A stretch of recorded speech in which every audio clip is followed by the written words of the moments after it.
নমস্কার, প্রবীরানন্দ শাস্ত্রী বলছি। আমার কাছে অনেকেই প্রশ্ন করেছেন যে মাঙ্গলিকটা কি, এই মাঙ্গলিকটা কোথা থেকে এলো। তাহলে মাঙ্গলিকের কারক গ্রহ হচ্ছে মঙ্গল। কেন মঙ্গলকে বলা হলো? কেন শনি, বুধ, রাহু মাঙ্গলিকের কারক গ্রহ নয়? কেন? মঙ্গল আমাদের শরীরে রেড সেলকে তৈরি করে, রক্তের লোহিত কণিকা তৈরি করে। এই লোহিত কণিকা যে তৈরি হয় সেটা মঙ্গলের দুটো ঘর, একটা মেষ, একটা বৃশ্চিক। বৃশ্চিক রাশি হচ্ছে জলরাশি আর মেষ হচ্ছে অগ্নি রাশি। তাহলে এই যে আমাদের প্রতিটা নারীর যে কম্পালসারি বাইন্ডিং হয় সেটা মূলত অষ্টম ঘর রাশিচক্রের বৃশ্চিক রাশি অষ্টম থেকে হয়। সেখানে মঙ্গলের প্রধান ভূমিকা এবং চন্দ্রেরও কিছু ভূমিকা আছে, মূলত মঙ্গল এর জন্য দায়ী। তো সুতরাং অন্যান্য গ্রহের মধ্যে এই চরিত্র পাওয়া যায় না। এর জন্যই মঙ্গলকে ঋষিরা মাঙ্গলিকের আখ্যায় ফেলেছেন। তাহলে মঙ্গল শাস্ত্রে আছে মঙ্গল 1, 4, 7, 8 দ্বাদশে থাকলে মাঙ্গলিক হয়। তাহলে মাঙ্গলিক কোন ঘরে থাকলে মাঙ্গলিক হয়?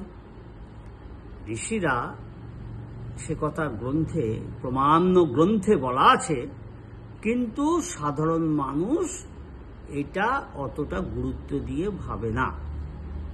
রাশিচক্রের মেষ রাশি হচ্ছে মঙ্গল।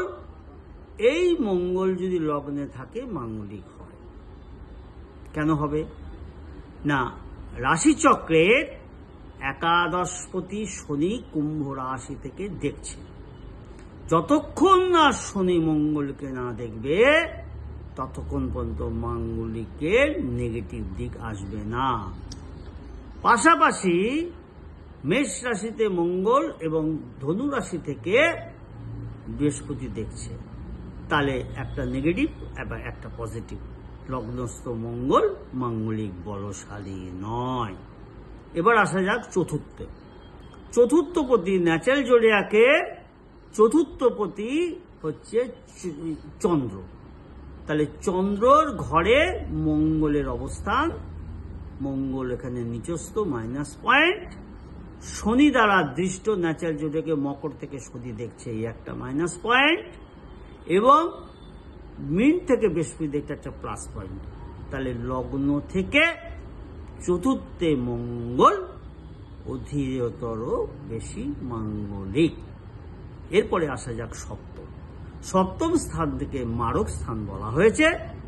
তা এই মঙ্গল যদি এখানে অবস্থান করে তাহলে মকর রাশি থেকে শনিকে দেখছে, মারকপতি বলে একটা নেগেটিভ হলো, শনি দেখছে নেগেটিভ হলো। এবং তাহলে চতুর্থ থেকে সপ্তম অধিকতর বেশি দুর্বল। এবারে রাশি অষ্টম রাশি ন্যাচারাল জোডিয়াকে অষ্টম ঘরে মঙ্গল। এই মঙ্গলকে কুম্ভ রাশি থেকে শনি দেখছে, পাশাপাশি অষ্টম স্থান নিধন স্থান, এখানে আবার বৃহস্পতিও দেখছে। সুতরাং সপ্তম থেকে অষ্টমে মঙ্গল বেশি দুর্বল। ন্যাচারাল জোডিয়াকে দ্বাদশে মঙ্গলের অবস্থান মীন রাশিতে, সেইখানে মকর থেকে শনি দেখছে। মীন রাশি জলরাশি, এইখানে একটা জলরাশি মানে দ্বাদশ ঘর, ব্যয় ঘর, শারীরিক শয্যা সুখের হানি করে। দ্বাদশে মঙ্গল দুর্বল। যতক্ষণ শনি না দেখলে গ্রহরা যেখানে 1, 4, 7, 8, 12তে বসে থাকুক মঙ্গল, শনি না দেখলে মাঙ্গলিকের নেগেটিভ দিক আসবে না। যদিও তারা যদি বসে থাকে মঙ্গল এবং বৃহস্পতি যদি দৃষ্টি দেয়, সেই মাঙ্গলিকের দোষটা অনেক কম বর্তায়। নমস্কার, আজকে এই পর্যন্তই রাখলাম।